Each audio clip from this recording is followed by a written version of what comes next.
அவ்வளோதான். மூன்றாம் உலக போர் வருமா வராதான்னு சொல்லிட்டு மக்கள் ரொம்ப பயத்தில் இருந்துருக்குறாங்க.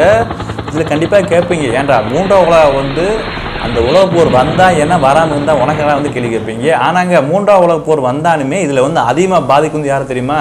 நம்மளை மாதிரி ஒரு மக்கள் சொல்லலாம். ஏன்னா மூன்றாம் உலக போர் வந்தாலே ஏற்றுமதியும் சரி, விலைவாசி புலம் கூடி போயிடும். வேறு முக்கியமாக பல பொருள் கிடைக்க போயிடும். அந்தளவு இங்கிருந்து சரி அமெரிக்கா இஸ்ரேல் நாடுகள் சேர்ந்து ஈரானை தாக்க, ஈரானுக்கு சப்போர்ட்டாக இந்த நாடு வர நிறைய நாடுகள் மூன்றாம் உலக போர் வருமா வராதா? இதில் தான் இந்த நாட்டுகளை மட்டும்தான் மக்கள் பாதுகாப்பு இருக்கிறாங்க. இந்த நாட்டில் போரே வேணாம்னு சொல்லி ஒரு முடிவு இருக்கிறாங்க. அந்த நாடை பற்றி லிஸ்ட் தான் பார்க்க போகிறோம். ஈரான் மீது இஸ்ரேல் அமெரிக்கா இணைந்துள்ள நடத்திய தாக்குதலும் சரி தொடர்ந்து ஒரு பதட்டமான சூழ்நிலை வருவதாக உலகில் போர் எடுப்பதற்கான சாத்தியக்கூறு உலக நாடுகளிடையே ஒரு பயத்தை தூண்டி உள்ளது. பலரை எடுத்துக்கிட்டால் மூன்றாம் உலக போர் தொடங்குமா என்ற பயத்தில் இருந்திருக்கிறாங்க. ஐக்கிய அரபு அமீரகத்தின் சரி கத்தார் மற்றும் பக்ரைன் உள்ளிட்ட மத்திய கிழக்கு முழுவதுமே போர் சூழல் நிலை உள்ளது.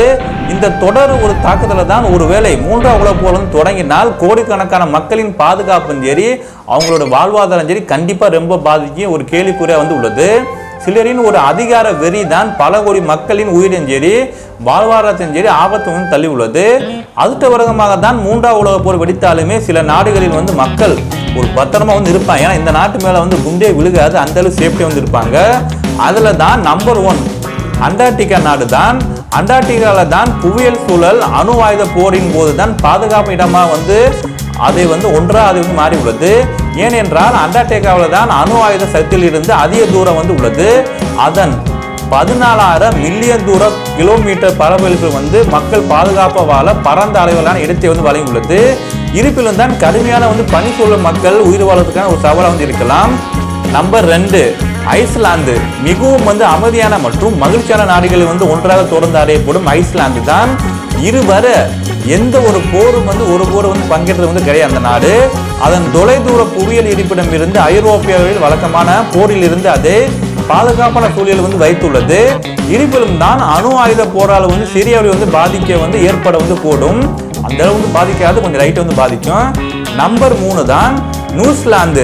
அரசியல் நடுநிலையை கடைபிடிக்கும் மற்றும் உலக அமைதியை குறிப்பிட்டு 2வது இடத்தை பிடித்துள்ள நியூசிலாந்து தான் அதன் மலைப்பாலங்களின் சரி நிலப்பெருப்பு மூலம் மக்களுக்கு ஒரு பாதுகாப்பான வழங்கியுள்ளது.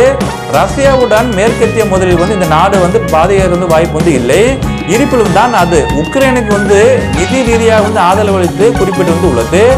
நம்பர் 4 தான் சுவிட்சர்லாந்து தான். ஒரு 2ஆம் உலக போரின் போதுதான் அரசியல் ரீதியாக நடுநிலையுடன் இருந்ததால் பாதுகாப்பு தெரிந்துள்ளது. அதன் நிலப்பரப்பின் சரி நிலத்தெல்லாம் சூழப்பட்டுள்ள புவியியல் மற்றும் பல்வேறு அணுசக்தி முகாம்களில் நன்கு பாதுகாக்கப்படுகிறது. இது பல ஒரு சந்தர்ப்பங்களில் பெரிய போர்களில் இருந்து அதை தடுத்து நிறுத்துள்ளது. உலகளில் தான் மோதலில் இலக்க வைக்க வேண்டும்படும் மிக குறைந்த ஒரு வாய்ப்புகள் நாடாக தான் சுவிட்சர்லாந்து நாடு உள்ளது. Number 5 Greenland. கிரீன்லாந்து தான் மிக குறைந்த மக்கள் தொகை மற்றும் ஒரு குறைந்த தாக்குதலுக்கு ஆளாகக்கூடிய மிகவும் தொலைதூர பகுதியாகும். அதன் தனிமை உலகளவில் இராணுவ விரிவாக்க சூழ்நிலை அதை குறைவான தாக்குதலுக்கு ஆளாகிறது. ஒரு அரசியல் நடுநிலை மற்றும் குறைந்த ஒரு சர்வதேச உயர்வு அதன் பாதுகாப்பு ஆதித்து உள்ளது. நம்பர் 6 தான் இந்தோனேசியா. இந்தோனேசியாவில் பெரும்பாலும் அரசியல் பிரச்சனைகள் நன்னிலையை நிலைப்பாட்டை கடைபிடித்து வருகிறது. அவர்கள் சர்வதேச விவகாரங்களுக்கு சுதந்திரமாக செயல்படுறாங்க. மேலும் தான் ஒரு உலக அமைதியை அவர்கள் மிகவும் அக்கறை கொண்டு வர்றாங்க. அந்த பரந்த ஒரு புவியியல் மூலோபாயம் சரி இராணுவ இலக்குகளை குறைக்கிறது மற்றும் இந்த உலக போரை பங்கேற்பதற்கான வாய்ப்புகள் குறைவாக இருப்பதாக பெரும்பாலும் ஒரு பாதுகாப்பு நாடா லிஸ்ட் இருக்கிறது. நம்பர் 7 தான் தூவாலோ. அந்த நாடு வெறும் 10,000 குடியிருப்புகளை கொண்ட ஒரு சிறிய தீவு நாடான தூவாலின் வரையறுக்கப்பட்ட உள்கட்டமைப்பு மற்றும் வளங்கள் அதை விருப்பத்தகாத இலக்காக மாறியுள்ளது. ஹவாய் மற்றும் ஆஸ்திரேலியா இடையிலான அதன் இருப்பிடம் ஒரு புவியியல் ரீதியாக அதன் ஒரு தனிமைப்படுத்தி அதிகரித்து உள்ளது. நம்பர் 8 தான் நம்ம மெஸ்ஸி. எங்கே இருக்காப்புல? அர்ஜென்டினா.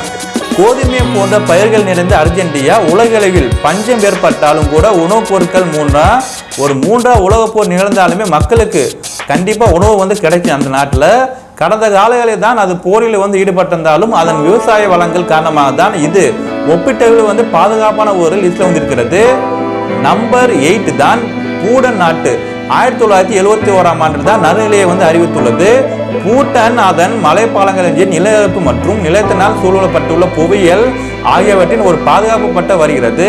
அதன் புவியியல் அமைப்பு மற்றும் ராஜதந்திர அணுகுமுறையை வெளியூர அச்சுறுத்தலிலிருந்து தற்காத்துக் கொள்வது எதிர்த்து உள்ளது. நம்பர் 9 தான் சிலி. சிலியின் சுமார் 4000 மைல்கள் பறந்து விரிந்திருந்தாலும் பறந்த ஒரு கடற்படையை அதன் ஏராளமான இயற்கை மக்களுக்கு வளங்களை பாதுகாப்பான நிலத்தன்மை வழங்குகிறது. ஆண்டிஸ் மற்றும் பசிபிகல் பெருங்கடலிலிருந்து பிரிக்கப்பட்டுள்ள சிலியின் புவியியல் தான் ஒரு மோதுதல் மண்டலங்களில் இருந்து இயற்கையான பாதையை வழங்குகிறது. அதன் மேம்பட்ட ஒரு உள்கட்டமைப்பு அதை தென் ஆப்பிரிக்காவின் ஒரு மிகவும் வளர்ந்த நாடுகள் ஒன்றாக இருக்கிறது. சிலி பொதுவாக தான் ஒரு முக்கிய இராணுவ முகாமில் இணைந்திருக்கிறது கிடையாது. இது நேரடியாக தாக்குதலுக்கு வாய்ப்பு குறைக்குள்ளது. நம்பர் 11 தான் பிஜி. ஆஸ்திரேலியா இருந்து 2700 மைல்கள் தொலைவில் அமைந்துள்ள பிஜியின் தொலைதூர இருப்பிடம் அதன் பாதுகாப்பு முக்கிய காரணம் உள்ளது. பெரும்பாலான புவிசார் அரசியல் மோதல் புலிகளில் இருந்து வெகு தொலைவில் உள்ள ஒரு தொலைதூர தீவு நாடா பிஜி உள்ளது. அதன் அடுத்த காடுகள் ஃபாரஸ்ட் மற்றும் தனி உர வளங்களின் கீழ் அது மீது பலப்படுத்தியுள்ளது. தெளிவான இராணுவ உத்தி இல்லாத மற்றும் 6000 வீரர்களை கொண்ட இராணுவத்துடன் பிஜி உலகில் அமைதியை குறிப்பிட்டு உள்ள ஒரு இடத்தில் உள்ளது. நம்பர் 12 தான் தென் ஆப்பிரிக்கா. தென் ஆப்பிரிக்கா பல உணவு மூலங்களும் சரி வளமான நிலம் மற்றும் நன்னீர் ஆகியவற்றை கொண்டுள்ளது. இதுதான் மக்கள் உயிர் வாழ எளிதாகியுள்ளது. இந்த வளங்கள் சரியான நிர்வகிக்கொள்ளப்பட உள்ளது. நாட்டின் நவீன உள்கட்டமைப்பு 3ஆம் உலக போர் வானத்தின் சரி உயிர் வாழ்வதற்கான வாய்ப்புகள் அதிகரித்து கூடும். இவ்வளவு நாடு தாங்க போர் நடந்தாலும் சரி என்ன நடந்தாலும் சரி சேஃபா மக்கள் இருப்பாங்க. அப்படி நீங்க துபாயில இருந்தும் சரி சவுதியில இருந்தும் சரி குவைத்துல இருந்தும் சரி எந்த நாட்டில் இருந்துட்டு உங்க நாட்டு மேல குண்டு போட்டா கண்டிப்பா இந்த 12 நாட்டுல எந்த ஒரு நாட்டில் போய் தப்பிச்சுக்கங்க.